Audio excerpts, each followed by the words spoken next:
walked in there, Rachel, she had on a brown dress, form-fitting, visibly pregnant, head held high, and did not make any eye contact with the defendant, with Sean Combs. Well, hello. Gather around because the tea is piping hot, and it's coming straight from the courthouse. We're talking about Cassie Ventura, honey. Yes, Cassie, the beautiful singer, the one we all remember. She stood up in that courtroom, heavily pregnant, mind you, and for 8 long hours, she didn't hold back.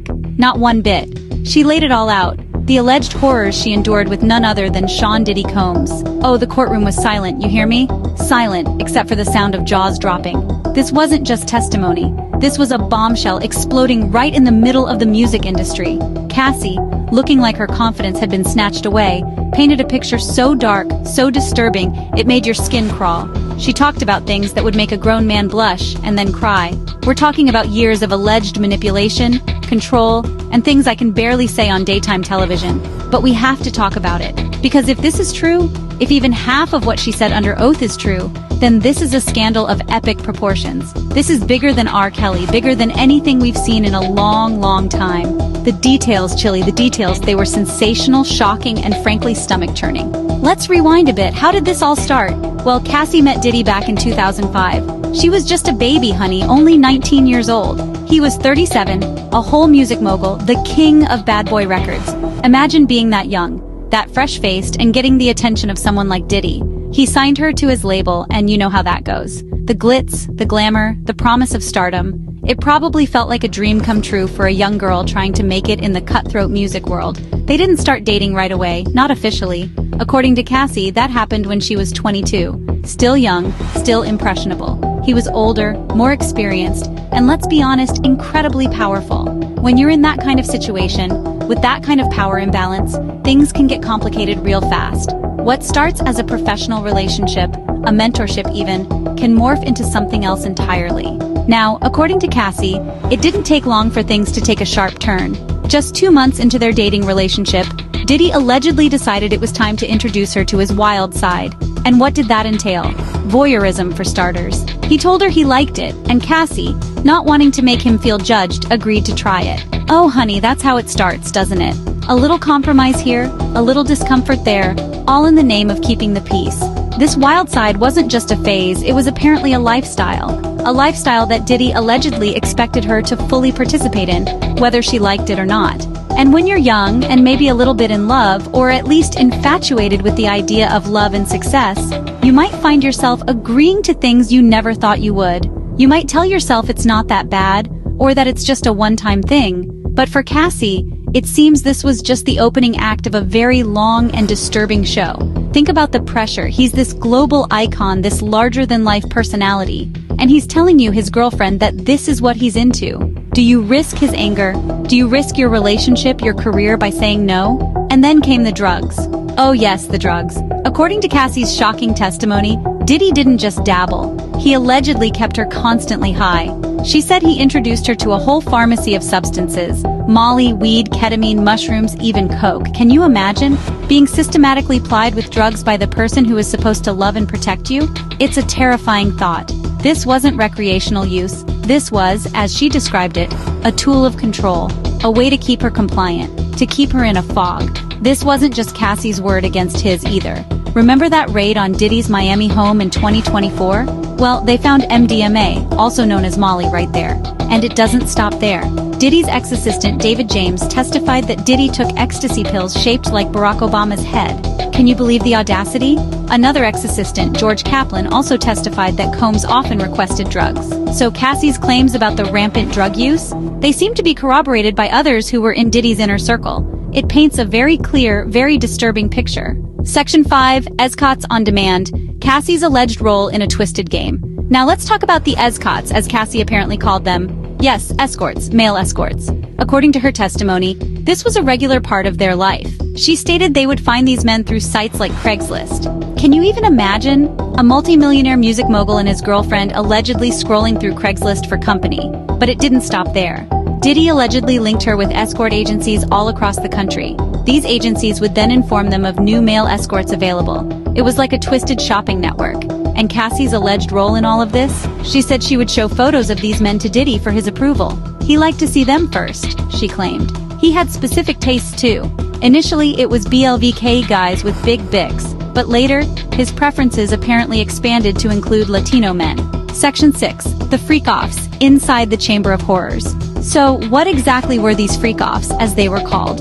Cassie's testimony painted a graphic and deeply disturbing picture. Before these encounters, Diddy would allegedly tell her to take a pill.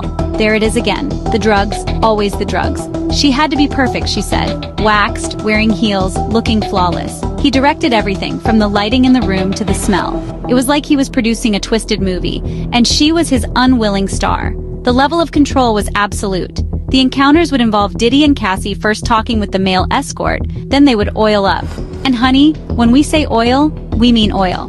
Cassie testified that one session could use up to 10 bottles of Johnson's baby oil. 10 bottles! The oil had to be warmed in a microwave and applied every 5 minutes. Diddy would allegedly say, "You need to be glistening." This detail is so specific, so bizarre. And guess what? During that raid on Diddy's Miami home, agents found 25 bottles of baby oil. His ex-assistant, George Kaplan, also testified to cleaning up empty baby oil bottles from Diddy's hotel rooms. Coincidence? I think not. There was even an instance, Cassie recounted, where Diddy allegedly had a blow-up pool filled with baby oil and Astroglide in a hotel room. Section 7. Pain, piercings, and power plays. The cycle of abuse. If Cassie ever refused to participate in these freak-offs, if she ever dared to say no, Diddy would allegedly get angry. And what happened when Diddy got angry? He would hit me, Cassie testified, reportedly breaking down in tears at this point. The physical abuse was allegedly a constant threat, a brutal consequence for any defiance. This wasn't just about kinky sex. It was about power, control, and violence. Her tears in that courtroom spoke volumes, honey. They spoke of years of alleged pain and fear. The abuse wasn't limited to the freak-offs. Cassie testified that Combs became abusive after learning about her relationship with Kid Cudi back in 2011. He allegedly lunged at her with a wine bottle opener. Imagine the terror. And it wasn't just physical. There were text messages shown in court. Cassie writing, "I really want a knack right now." Diddy responding, "Who you want to knack?" And Cassie replying, "I want to knack you, are you crazy?" She explained she felt she had to talk like that to get his attention. That these activities were opportunities to spend time with him because she loved him. That, right there, is the heartbreaking reality of an abusive relationship. Section 8. A broken star. Cassie's spirit in the aftermath. Watching Cassie testify, heavily pregnant, recounting these alleged horrors, was reportedly heartbreaking. Her spirit, the one that shone so brightly when she first came onto the scene, seemed crushed in court, as if her confidence was long gone. That's what happens when you endure years of alleged abuse and degradation. It chips away at you, piece by piece, until the person you once were is barely recognizable, even to yourself. The vibrant, talented young woman was replaced by someone who looked haunted, exhausted, and deeply wounded. She spoke of feeling disgusted and unimportant during those endless freak-offs. Imagine being the only woman in a room full of men, forced to perform, to endure, while feeling utterly devalued. She testified to often feeling sick and exhausted, sometimes going for days without sleep. Yet Diddy would allegedly push her to finish strong.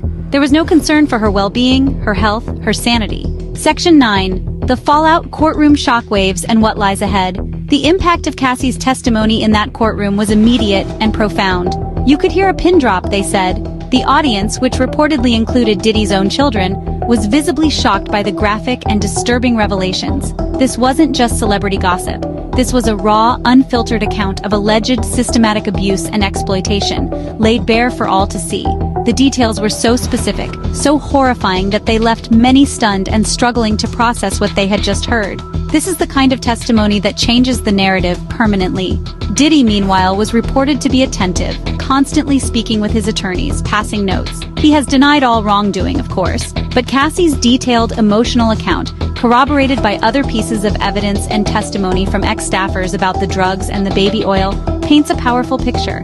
We also heard from Cassie's mother, Regina Ventura, who testified that Diddy demanded $20,000 from their family to recoup money spent on Cassie after he found out she was dating Kid Cudi, threatening to release explicit footage of her.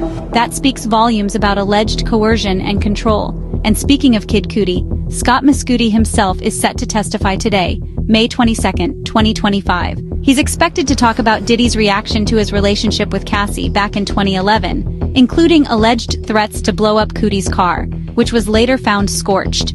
Every new piece of testimony seems to add another layer to this dark saga. We've also heard from a forensic psychologist, Dr. Dawn Hughes, who testified about the long-term effects of sexual abuse and why victims often take years to report.